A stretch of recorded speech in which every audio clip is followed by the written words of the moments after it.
होली की आत्मा। बचपन से शहर में रहने वाला मनोज इस साल होली की छुट्टियों में अपने गांव दुर्गापुर वापस आता है, जहां उसे देख पूरा गांव खुशी से झूम उठता है। जब गया था तब इतना सा था और अब देखो कितना बड़ा हो गया है। हाँ सरपंच जी, जब मैं गया था तब आप भी बहुत जवान थे और अब देखो कितने बूढ़े हो गए हैं आप। चलो चलो, बढ़िया है। बच्चा घर वापस आ गया। इसी खुशी में आज रात पार्टी होगी। क्या बात है, गांव में भी पार्टियां होने लगी। वैसे अगर पार्टी की बात है तो आज क्यों सीधा होली पार्टी करते हैं। होली पार्टी की बात सुन चहल पहल में अचानक सन्नाटा छा जाता है, जिसे देख मनोज को कुछ अजीब लगता है, लेकिन तभी सरपंच बात पलट देता है। अब बहुत देर हो गई, चलो सब अपने घर चलो, पार्टी के बारे में कल सोचेंगे। मनोज भी मम्मी पापा के साथ घर आ जाता है, पर होली पार्टी और उस पर पूरे गांव की खामोशी वाली बात अभी तक उसके जहन से निकलती नहीं।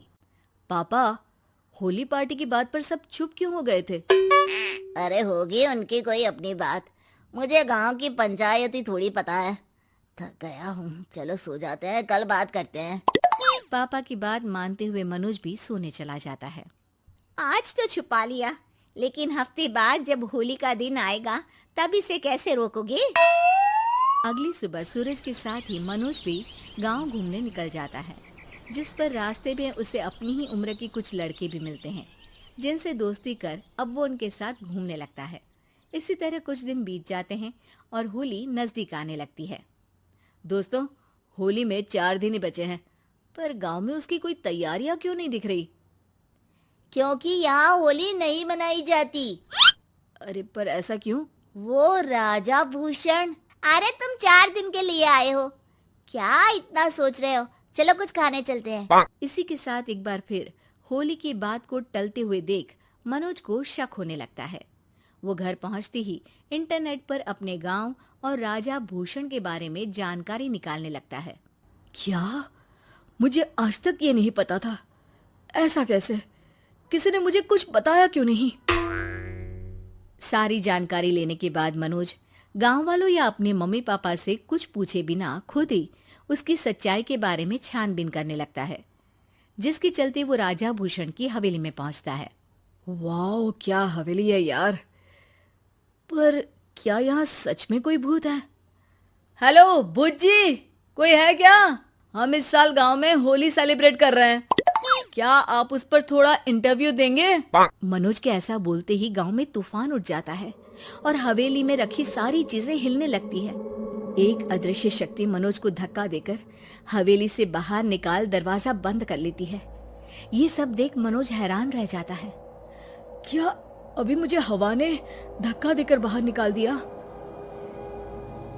मेरे होते हुए इस गांव में कभी होली नहीं मन सकती, इसलिए दोबारा ऐसी कोशिश भी मत करना, अंजाम बुरा होगा। आवाज सुन मनोज हैरानी से इधर उधर देखने लगता है, पर उसे कोई दिखाई नहीं देता। वो गांव वापस आ जाता है, जहां तूफान की वजह से सब कुछ तहस महस हो चुका होता है। आखिर ये तूफान आया कैसे? ना ऐसा कोई मौसम था और ना ही हमने होली का त्योहार मनाने की बात की थी। सरपंच की बात पर कोई रिएक्शन दिए बिना मनोज चुपचाप अपने घर चला जाता है। इस तरह देखते ही देखते होली का दिन भी आ जाता है और मनोज रंग लेकर गांव में निकल जाता है, लेकिन गांव पूरी तरह खाली होता है। अरे त्योहार का दिन है, धूमधाम की जगह मातम क्यों मनाया हुआ है?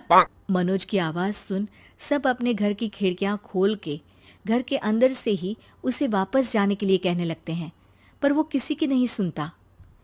तुझे पहले भी समझाया था, अगर होली खेलने की कोशिश भी की तो अच्छा नहीं होगा। अरे बात मान लो बेटा, तुम्हें सच नहीं पता। मुझे सब पता है। सालों पहले इस राजा ने एक अंधविश्वास फैलाया और आप लोग आज तक उसे मानते आ रहे हो। अरे बेटा, जब तुम पैदा भी नहीं हुए थे उससे भी बहुत पहले से इस गांव पर होली का श्राप है। अगर गांव में होली का त्योहार मनाया जाता है तो प्रलय आना पक्की बात होती है। राजा भूषण इस सब में नहीं मानते थे और त्योहार मनाने लगे, जिसके चलते होली वाले ही दिन पहले उनके बेटे की और फिर उनकी मृत्यु हो गई। तभी से गांव की रक्षा के लिए उनकी आत्मा उस हवेली में रह रही है। सबकी बातें सुन मनोज उलझन में पड़ जाता है। सोचना भी मत मनोज, अगर तुमने इस परंपरा को तोड़ने की कोशिश भी की तो उसका परिणाम इस गांव और गांव के लोगों के लिए अच्छा नहीं होगा। मुझे भी यकीन नहीं हो रहा कि आप लोग एक बेतुकी बात को मानकर सालों से रंगों के त्योहार को मातम की तरह मनाते आ रहे हो। मनोज किसी की कोई बात ना मानते हुए पूरे गांव में रंग बिखेर देता है, जिसके तुरंत बाद वहां तूफान के साथ बिजलियां गरजने लगती है। अचानक मौसम में ऐसा बदलाव देख जहां मनोज कंफ्यूजन में आ जाता है, वहीं गांव वाले डर से सहम जाते हैं।